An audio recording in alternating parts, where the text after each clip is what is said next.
नमस्कार प्यारे साथियों, आज के क्लास में हम त्रिकोणमिति पर चर्चा करेंगे। सबसे पहले हम ये जानेंगे कि त्रिकोणमिति होता क्या है। त्रिकोणमिति जानने से पहले हमें त्रिभुज की ज्ञान होना आवश्यक है। तो सबसे पहले हम त्रिभुज पे लेकर चल रहे हैं आपको।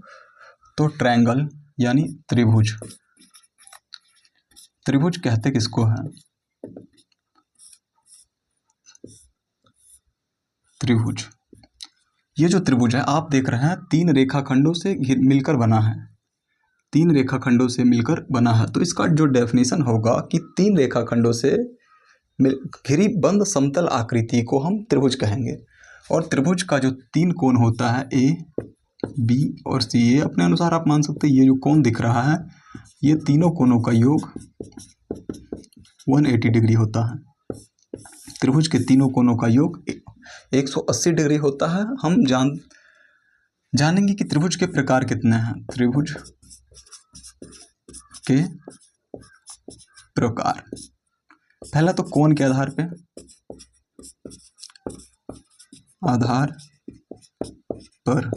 इधर हम जानेंगे भुजा के आधार पर।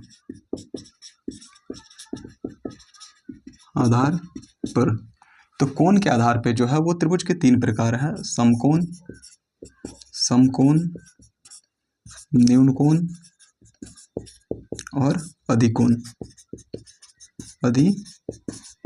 वहीं भुजा के आधार पे बात करें तो समबाहु,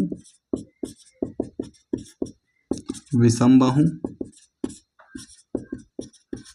और समद्विबाहु। दोस्तों समकोण का मान होता है 90 डिग्री। वैसे त्रिभुज जिसका मान 90 डिग्री, एक कोण 90 डिग्री का हो उसको हम समकोण कहते हैं।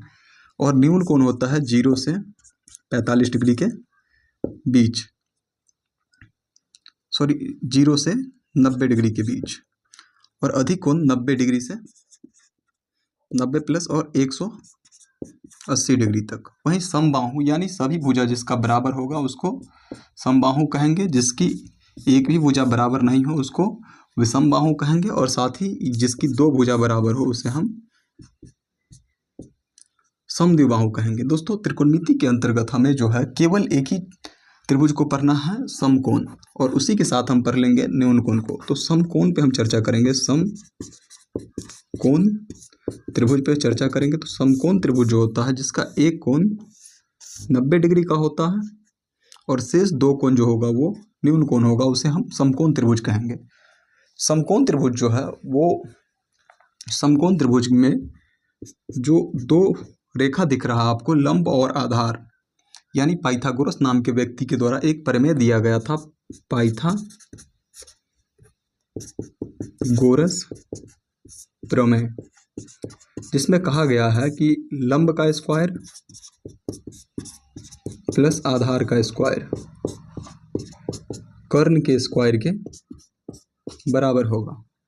तो यदि हम सीधा आप कर्ण निकालें तो कर्ण बराबर हो जाएगा, ये स्क्वायर इधर आएगा तो रूट हो जाएगा, तो रूट अंडर लंब स्क्वायर और प्लस आधार स्क्वायर। ये था समकोण त्रिभुज। और इसी का जो हमें जानकारी त्रिकोणमिति के अंतर्गत चाहिए था कि हम आगे की क्वेश्चन को कर पाएं। दोस्तों मिलते हैं अगली वीडियो में, तब तक के लिए धन्यवाद।